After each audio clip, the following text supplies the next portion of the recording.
The date is January 3rd, 2026, and the world has just witnessed a geopolitical earthquake that will reshape the Western Hemisphere for decades to come. In the early hours of this morning, under the cover of a moonless Caribbean sky, the United States Army executed one of the most audacious military operations in modern history. The target was the heart of Caracas. The objective was the removal of Nicolás Maduro.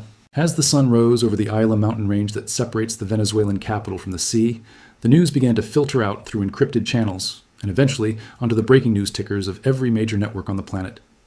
President Donald Trump has announced that the United States has successfully captured the Venezuelan leader, along with his wife Celia Flores, and they are currently being transferred to American soil to face trial. To understand the magnitude of this event, we must first dissect the operation itself, because it represents a fundamental shift in American military doctrine. This was not a blunt force invasion. We did not see the massive deployment of armored divisions or the landing of tens of thousands of Marines on the beaches of La Guaira, as we might have seen in previous eras of American interventionism, like the invasion of Panama in 1989 or the Iraq War in 2003. Instead, this was the ultimate application of the strategy known as leadership decapitation. The United States military utilized a combination of overwhelming cyber warfare capabilities and precision stealth airstrikes to effectively blind the Venezuelan state before it even knew it was under attack. At approximately 0300 hours local time, a coordinated cyber attack neutralized the command and control networks of the Venezuelan air defense system. The Russian-made 300 batteries, and the radar installations that guard the coastline went dark. In that window of electronic silence, American stealth aircraft delivered precision munitions to key logistical nodes. They struck the military runways to prevent the takeoff of Venezuelan fighter jets. They struck the fortified bunkers around the presidential palace of Miraflores, and they severed the communication lines between the political leadership in Caracas and the military units stationed in the interior of the country. This paralysis paved the way for the insertion of elite special operations forces via helicopter directly into the urban center of the capital. The images that were broadcast live around the world showed American helicopters hovering low over the distinctive architecture of Caracas. It was a raid that relied on speed, surprise, and absolute intelligence dominance. Within minutes, the target was secured. The extraction was completed before the loyalist paramilitaries or the regular army units could mobilize a coherent response. This operation sends a chilling message to adversaries of the United States around the globe. It demonstrates that geography is no longer a shield and that the American reach can penetrate even the most fortified capitals when the political will exists to do so. But to view this merely as a military success is to miss the deeper significance of the timing. Historians and geopolitical analysts will note the eerie parallel between this operation and the events of January 3rd, 2020. Exactly 6 years ago to the day, President Trump ordered the drone strike in Baghdad that eliminated Qasem Soleimani, the commander of the Iranian Quds Force. The repetition of this date is not a coincidence. It reveals a specific operational psychology. It suggests a preference for initiating the political year with a decisive and irreversible action that sets the tone for the months to follow. By closing a major geopolitical file in the first week of January, the administration seizes the narrative and forces both allies and enemies to react to American initiative rather than the other way around. This pattern indicates that we should pay very close attention to the beginning of each year during this presidential term, as it appears to be the chosen window for settling long-standing scores. However, the road to this morning of finesse airstrikes did not begin in 2026, or even in the 21st century. To fully comprehend the gravity of this collapse, we must journey back through the turbulent history of Venezuela and its complex relationship with the United States. This is a story that spans 2 centuries of ambition, betrayal, oil, and revolution. Venezuela is a nation defined by its geography and its resources. It sits at the very top of the South American continent, acting as the gateway to the Caribbean. It is a land of staggering beauty and immense wealth, covering over 900,000 kilometers. It is roughly the size of Egypt, or the combined size of Texas and Oklahoma. With a population of over 31 million people, it is a demographic heavyweight in the region. Historically, Venezuela was the cradle of South American independence. It was the birthplace of Simon Bolívar, the liberator, who in 1819 founded the massive federation known as Grand Colombia. This grand experiment in statecraft united what is today Venezuela, Colombia, Panama, and Ecuador into a single powerful republic. Although Grand Colombia dissolved in 1830, the dream of a unified and powerful Latin American state remained embedded in the Venezuelan psyche. This historical memory is crucial because it explains the grandiosity of the leaders who would come later. It explains why Venezuelan presidents have often sought to project power far beyond their borders, believing themselves to be the heirs of Bolívar with a destiny to lead the continent. For most of the 20th century, this ambition was channeled into a close and lucrative alliance with the United States. The discovery of massive oil reserves in the Lake Maraca Basin in the early 1900s transformed Venezuela from an agricultural backwater into the Saudi Arabia of the Caribbean. American oil companies flocked to the country, bringing with them technology, capital, and cultural influence. Venezuela became the engine of the Allied war effort during World War II, supplying the fuel that powered the ships and tanks of the democratic powers. In the post-war era, it was a bastion of stability and democracy in a region often plagued by military dictatorships. It was a founding member of OPEC, using its diplomatic weight to reshape the global energy market. In the 1970s, Venezuela was pumping over 3 million barrels of oil a day, and the petrodollars flowed into Caracas, turning it into a modern metropolis of skyscrapers and freeways. But this wealth came with a curse. The reliance on oil created a brittle economy and a deeply unequal society. When the oil markets crashed in the 1980s, the illusion of prosperity evaporated. The government, which relied on oil for 90% of its revenue, was forced to cut social spending. Poverty skyrocketed, and the middle class began to slide into ruin. The anger and resentment that built up during these lost decades created the fertile ground for a revolution. It was in this atmosphere of despair that a charismatic lieutenant colonel named Hugo Chávez launched a failed coup in 1992. Although he was arrested and imprisoned, his brief televised address, in which he accepted responsibility and famously said that his objectives had not been achieved for now, electrified the nation. Chávez was released from prison in 1994 and embarked on a political campaign that would change Venezuela forever. He tapped into the deep vein of anti-establishment fury. He spoke to the poor in their own language. He promised to overthrow the corrupt elite and redistribute the nation's oil wealth to the people. In 1998, he won the presidency in a landslide. This marked the end of the era of cooperation with the United States and the beginning of the Bolivarian Revolution. Upon taking office, Chávez set about dismantling the old order. He rewrote the Constitution, renaming the country the Bolivarian Republic of Venezuela. He extended presidential terms and removed term limits, concentrating power in his own hands. But his most dramatic shifts were on the international stage. Chávez viewed the United States not as a partner, but as an imperialist predator. He sought to build a coalition of anti-American states to challenge Washington as dominance in the hemisphere. He forged a deep strategic alliance with Cuba, sending 100,000 barrels of oil a day to Havana to prop up the Castro regime. In exchange, Cuba provided intelligence agents, military advisors, and doctors who helped to solidify Chávez as control over the Venezuelan state. Chávez did not stop at Cuba. He traveled to Baghdad to meet with Saddam Hussein, breaking the international isolation of the Iraqi regime. He courted Iran, inviting the Islamic Republic to invest in Venezuela and establishing direct flights between Caracas and Tran. He bought billions of dollars of weapons from Russia, replacing the traditional American hardware of the Venezuelan military with Sukhoi jets and Kalashnikov rifles. He opened the doors to China, allowing Beijing to gain a strategic foothold in the South American energy sector. Under Chávez, Venezuela became a hub for global anti-Americanism, hosting elements of Hezbollah and supporting guerrilla movements like the FARC in neighboring Colombia. The United States watched with growing alarm as its former ally transformed into a beachhead for its rivals. Relations deteriorated rapidly. The U.S. Drug Enforcement Administration was kicked out of the country, accused of spying. Sanctions were imposed on Venezuelan officials. The diplomatic rhetoric became increasingly hostile, with Chávez famously standing at the podium of the United Nations and calling President George W. Bush the devil, claiming he could still smell the sulfur. Despite the political hostility, the economic relationship survived for a time because the United States still needed Venezuelan heavy crude for its refineries, and Venezuela needed American cash. But the seeds of the current collapse were being sown. Chávez used the oil windfalls of the 2000s to fund massive social programs and to buy influence around the region. But he failed to invest in the maintenance of the oil industry itself. He fired thousands of experienced engineers and managers from the state oil company PDVSA, replacing them with political loyalists. Production began to decline even as prices soared. When Hugo Chávez died of cancer in 2013, he left behind a country that was politically polarized and economically fragile. He had handpicked his successor, Nicolás Maduro, a former bus driver and union leader who had served as his foreign minister. Maduro inherited the presidency, but he did not inherit Chávez's charisma or the high oil prices. Almost immediately after Maduro took power, the global oil market collapsed. The price of crude plummeted, and the Venezuelan economy went into a free fall from which it has never recovered. The economic implosion of Venezuela under Maduro is one of the worst in modern history outside of wartime. The GDP contracted by 80%. Hyperinflation rendered the currency worthless. The minimum wage dropped to a few dollars a month. Starvation and malnutrition became commonplace.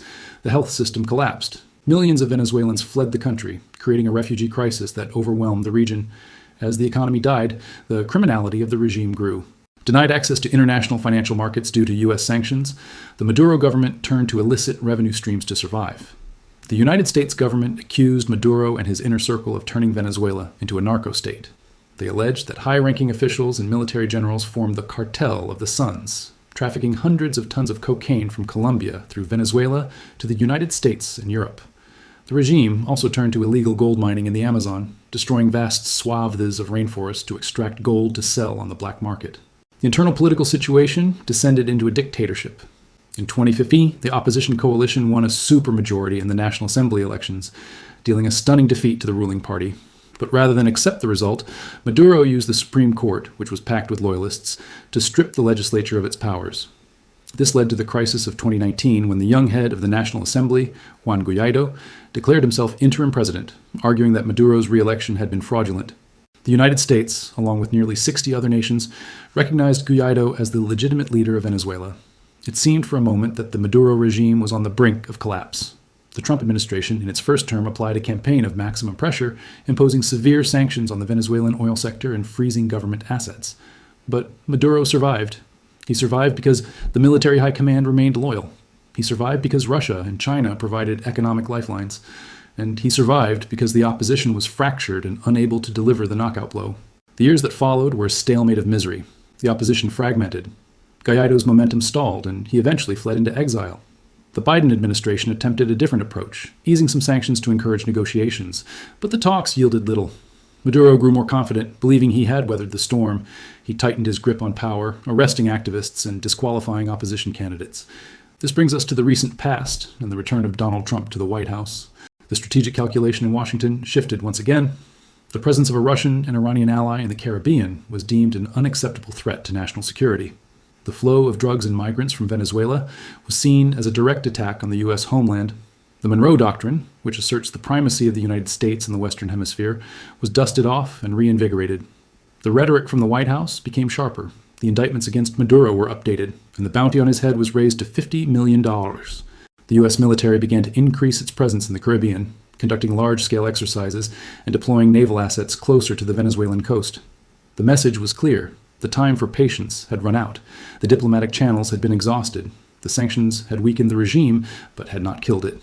In the weeks leading up to today's strike, there were reports of secret back-channel communications. The United States demanded Maduro's resignation and his departure to a third country. Maduro rejected these demands, digging in his heels and defiantly appearing at military parades. He believed that the cost of a U.S. invasion would be too high, that the threat of a long guerrilla war would deter Washington from acting. He miscalculated. He prepared for a ground invasion like Iraq. He prepared for a blockade like Cuba. He did not prepare for the surgical strike that came in the night. He did not anticipate that the United States would bypass his army entirely and come directly for him. The capture of Nicolás Maduro is the culmination of a decade of tension, conflict, and failed diplomacy. It is the end of the Chavista era in its current form. But it is not the end of the story. The removal of the dictator creates a vacuum, and nature abhors a vacuum. As we end the first part of this detailed analysis, we are left standing at the edge of a precipice. The head of the snake has been cut off, but the body remains. The Venezuelan military, with its thousands of generals and its deep ties to criminal enterprises, is still armed and dangerous. The paramilitary gangs that Maduro armed are still in the barrios of Caracas. The millions of Venezuelans who supported the revolution are watching in shock and anger, and the geopolitical rivals of the United States are assessing their next move. In the second part of this report, we will dive deep into the immediate aftermath of the strike, the potential scenarios for the transition of power, and the dangerous road ahead for a nation that has been broken by 25 years of revolution. We will explore the role of the new opposition leader, Maria Corina Machado, and the grand strategy of the United States to reclaim Venezuela from the orbit of its enemies. The sun has set on the first day of a post-Maduro Venezuela, but the darkness brings more questions than answers. The extraction of Nicolás Maduro to the United States is a tactical triumph for the American military, but it is a strategic gamble of the highest order. We are now entering the most dangerous phase of this operation. The initial shock of the decapitation strike will soon wear off, and the reality of the power vacuum will set in. The Venezuelan state, as it has existed for the last 25 years, was built entirely around the personality of the leader and the loyalty of the Taurian Guard. With the leader gone and the command structure shattered, the risk of chaos is absolute. We must now turn our attention to the internal dynamics of the Venezuelan regime that has been left behind. While Maduro sits in a federal detention center, The men who enabled his rule are still in Caracas. The most critical figure in this unfolding drama is the Minister of Defense, Vladimir Padrino Lopez. In the hours following the strike, he appeared on state television surrounded by the high command of the armed forces. His demeanor was somber but controlled. He did not call for a suicidal war against the United States. He did not threaten to unleash the missiles that remain in the Venezuelan arsenal. Instead, he called for calm. He declared a state of emergency and urged the armed forces to maintain order and protect the sovereignty of the nation. This reaction is telling. It suggests that the Venezuelan military is paralyzed by indecision. For years, these generals have profited immensely from the corruption of the state. They run the oil services companies, the food distribution networks, and the mining concessions. They are not ideologues. They are businessmen in uniform. Their primary motivation is self-preservation and the protection of their accumulated wealth. With Maduro gone, they are calculating their odds. Fighting the United States military is a guaranteed way to lose everything, including their lives. Negotiating a transition, however, might offer a path to amnesty or at least a comfortable exile. The United States is undoubtedly aware of this fracture. The strategy of decapitation relies on the assumption that once the figurehead is removed, the subordinates will look for a deal. It is highly likely that secure lines of communication are already open between Washington and key figures in the Venezuelan military. The offer on the table will be simple. Turn on the remnants of the regime, facilitate a transition to the opposition, and you might avoid sharing a cell with your former boss. However, the military is not a monolith. And while the high command might be pragmatic, the middle ranks and the paramilitary groups known as colectivos are a wild card. These armed gangs were created by Chávez and empowered by Maduro specifically to defend the revolution against internal and external enemies. They control vast swaths of the barrios and Caracas. They are ideologically committed and heavily armed. They have nothing to lose. The nightmare scenario for the coming days is that these groups reject the orders of the generals and launch a campaign of urban warfare and terror, creating a state of anarchy that could force a deeper American intervention. Into this volatile mix steps the figure of Maria Corina Machado. She is the Iron Lady of the Venezuelan opposition. After years of persecution, bans, and physical attacks, she has emerged as the undisputed leader of the anti-Maduro forces. In 2023, after the collapse of the interim government of Juan Guaido, she galvanized the opposition base. Despite being banned from holding office by the regime's courts, she campaigned tirelessly for the opposition candidate Edmundo Gonzalez in the 2024 elections. When the regime stole that election, claiming a victory that no independent observer recognized, Machado refused to back down. She has maintained a network of support across the country and holds the moral authority that few others possess. Machado is an unapologetic ally of the West. She advocates for a free market economy, the privatization of the state oil company, and a total realignment of Venezuelan foreign policy away from Russia and China. She has been preparing for this moment for decades. Her first 100 days plan is a blueprint for the reconstruction of the Venezuelan state. It calls for the immediate release of political prisoners, the stabilization of the currency, and the return of international investment. But for her plan to work, she needs to take power, and she cannot do that without the acquiescence of the military. The United States envisions a scenario where a transitional council is formed, likely including representatives of the opposition technocrats, and perhaps even elements of the non-criminal military sector. This council would govern for a specific period to stabilize the country and prepare for free and fair elections, in which Machado or her designate would likely win a landslide victory. This is the optimistic path. It is the path of the controlled demolition of the dictatorship. But history teaches us that regime change is rarely clean. We must look at the precedents. In 2003, the United States removed Saddam Hussein with relative ease, but failed to understand the internal sectarian dynamics of Iraq, leading to a decade of insurgency and chaos. In 2011, the removal of Mohammed Gaddafi in Libya led to the fracturing of the state into warring fiefs. Venezuela has its own unique complexities. It is a country awash in weapons. It has a border with Colombia that is infested with guerrilla groups like the ELN and dissident of the FARC, who have used Venezuela as a safe haven for years. These groups will not give up their sanctuary without a fight. Furthermore, we cannot ignore the geopolitical dimension. Russia and China have invested billions of dollars in the Maduro regime. Russia views Venezuela as a strategic outpost in the American near abroad, a counterweight to U.S. presence in Eastern Europe. China views it as a key source of energy and raw materials. Neither power will be happy to see their investment wiped out by an American military operation. While they are unlikely to intervene militarily to save a fallen dictator, they have the capacity to act as spoilers. They can use their veto power in the United Nations Security Council to block any international legitimacy for a new government. They can engage in cyber warfare or provide support to insurgent factions to make the country ungovernable. Then there's the issue of migration. The collapse of the Venezuelan economy has already driven nearly 8 million people out of the country. A violent conflict or a prolonged period of anarchy could trigger a new wave of refugees. This would destabilize neighboring countries like Colombia and Brazil, which are already straining under the burden. It would also send a fresh surge of migrants towards the U.S. southern border, a political crisis that the Trump administration is desperate to avoid. This puts immense pressure on the U.S. to stabilize the situation quickly. The you break it, you buy it rule of geopolitics is now in effect. The United States, by removing Maduro, has taken ownership of the Venezuelan crisis. The economic reconstruction of Venezuela will be a monumental task. The oil infrastructure is in ruins. The refineries are rusted hulks. The pipelines are leaking. It will take tens of billions of dollars and years of work to bring production back to pre-Chávez levels. However, the potential is undeniable. Venezuela still sits on the largest proven oil reserves in the world. It has vast deposits of gold, iron, and bauxite. In a stable environment with the rule of law, Western energy majors would rush back in. ExxonMobil, Chevron, and others have the capital and the expertise to revive the sector. A revitalized Venezuelan oil industry would be a massive boon for global energy security and would further isolate Russia and Iran in the energy markets.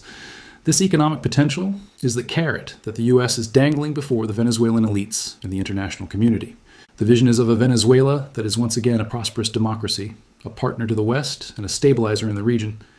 But getting from the chaos of today to that vision requires navigating a minefield. We must also consider the regional implications. The return of the Monroe Doctrine and the use of direct military force sends a shockwave through Latin America. Leftist governments in Colombia, Brazil, and Mexico will likely condemn the operation as an imperialist aggression. It could reignite anti-American sentiment across the continent, complicating U.S. diplomacy in the hemisphere. The Colombian president, Gustavo Petro, who has tried to normalize relations with Venezuela, will find himself in a precarious position, caught between his ideological sympathy for the Latin American left and the reality of American power next door. As we look ahead to the coming days and weeks, several key indicators will determine the direction of events. Will the Venezuelan military fracture? Will the streets of Caracas remain calm or erupt in violence? Will the opposition be able to unite and present a coherent governing alternative? And how will the international community react? The capture of Maduro is a definitive end to the personalist dictatorship that has ruled Venezuela. But the system he built, the deep state of corruption and criminality, is resilient. The Chavista movement, though decapitated, still has millions of believers who view this event not as a liberation, but as a foreign invasion. Reconciling these two Venezuelas, the one that celebrates today and the one that mourns, will be the work of a generation. The United States has rolled the dice. It has bet that a swift, decisive blow can break the deadlock that sanctions and diplomacy could not. It is a gamble that reflects the operational style of a president who prizes bold action and quick results. But as the helicopters return to their bases and the initial adrenaline fades, the hard reality of nation building begins. We are witnessing history in real time. The outcome is far from certain. Venezuela could become a beacon of freedom and a testament to the success of American resolve, or it could descend into a quagmire of violence that haunts the region for decades. This operation forces the world to reckon with a new reality of American power. It is a power that is willing to bypass international norms and sovereign borders to achieve its security objectives. It is a warning to other regimes that feel protected by distance or alliances. The long arm of the United States has reached into the most fortified bunker in South America and pulled out its enemy. The world has changed today. The rules of the game have been rewritten. And as the Venezuelan people look up at the empty sky where the American choppers flew, they are waiting to see if they have been saved or if they have simply traded one form of chaos for another. We will continue to track these developments with the closest scrutiny as the new chapter of Venezuelan history is written not with ink, but with fire and resolve. Subscribe now to stay ahead of the curve, because when the history books are written, you'll want to be among the few who saw it.